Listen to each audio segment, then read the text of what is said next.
So I guess my question is, why do you think your returns are sustainable? What gives you an edge that you can keep repeating good performance? It's really interesting right now, and it's a bit of an interesting story. Is we think we're in this at least a decade that's going to be very, very different from the last decade, and we've only seen basically 2 years of it. And I think COVID was really that flashpoint that cleaned out a lot of the low interest rate, free money stuff that had kind of infiltrated into the whole market, and that's really set up some really interesting things. And there's a couple of interesting themes that we're looking at. I mean, the one is there's been this massive underinvestment in stuff that people need. So basically, basic infrastructure, commodities, mining, energy. It's a whole host of reasons. One of the most important reasons is just they've been such bad investments for the last decade when everyone was in tech and the exciting stuff. And nobody's invested. Now there's ESG concerns, politics, and what it's meant is as the world goes on, we always need this stuff. We think that's going to be an enduring theme. So we think, we've had 2 years. It's not going to go away overnight. So that's a theme we're definitely trying to exploit, and we see a multi-year, perhaps even multi-decade opportunity there. How do you marry within your process this kind of, you go to where people are not, and you're buying shares relatively early, but also trying to give clients a decent journey along the way. Even if you're right long term, you might be horribly wrong short term. So maybe just give me a better feel for how you smooth that process out. It's a really good question. Yeah. So I mean, one of the, I think, foundations of how we've set ourselves up is we tend to construct portfolios that look quite different, and it's in areas that people aren't in yet.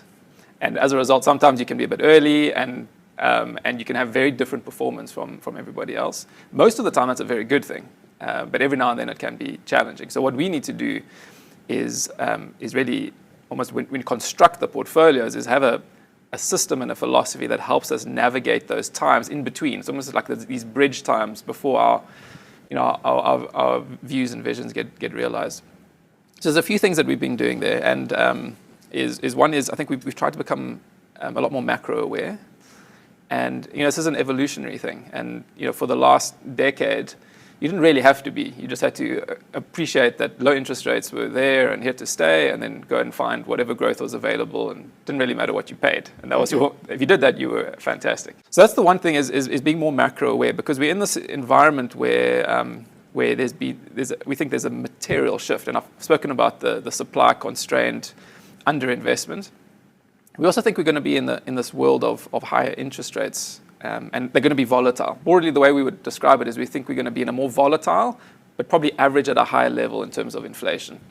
Now, you're going to have years and periods where it's going to come down. Everyone's going to be excited because we're going back to the prior regime. But we would just say that that's just part of the natural ebb and flow. So what we need to do is have a macro awareness that helps us to navigate that, and then we couple that with what we're really trying to do is almost like a deep humility that, especially in shorter periods of time, the markets can think about things very differently to what your long-term work suggests is the correct one. And so one elegant way of doing that is constructing portfolios in ways that have very different drivers and have different offsets.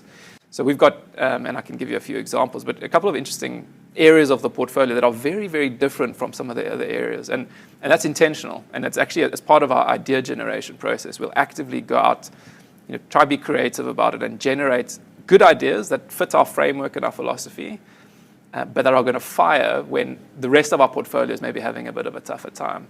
You put those together, we think you can kind of smooth the journey a little bit. So how do you get your heads around this fear and greed? Because we're human beings. Yeah, so if only it was that easy, because it does sound easy. You just do that and then off you go. Well, it's never easy. That's the point. So there's a couple of things. One is it's very important that you have a unifying culture in the team, and that goes right from the senior members right down to your brand new grads and new joiners that are joining. And it's very important to inculcate that thinking of rationality, of understanding that price matters, and then understanding that when market stress happens, that's often a gift. Not always. So you have to have done your work, and you have to know, what the downside risks are and the what we call the value trap risks are, and often they're balance sheet related. So you have to have done that work. But provided you've done that work, that's when alpha is created. It's created when everybody else becomes irrational about pricing. So that has to be almost a cultural attribute. It has to be prized in the team. So it's demonstrated and it's lived every day. But also when we're recruiting people and trying to attract people into our team, we're selecting for people who are kind of wired to think like that. March 2020, just to give you an example, exactly 3 years ago, when we had the COVID crash, you could have imagined coming into the Abridged Asset Manager office. We're going into lockdown, we're going into the Great Depression, asset prices are absolutely cratering. You come into kind of PSG's investment team meeting, you'd probably be surprised at how excited everyone is, because we've never had the opportunity to buy these companies at such ridiculous prices before, and now we can go wild. So you need that. You definitely need that, and it's intangible, but it's so powerful when it works.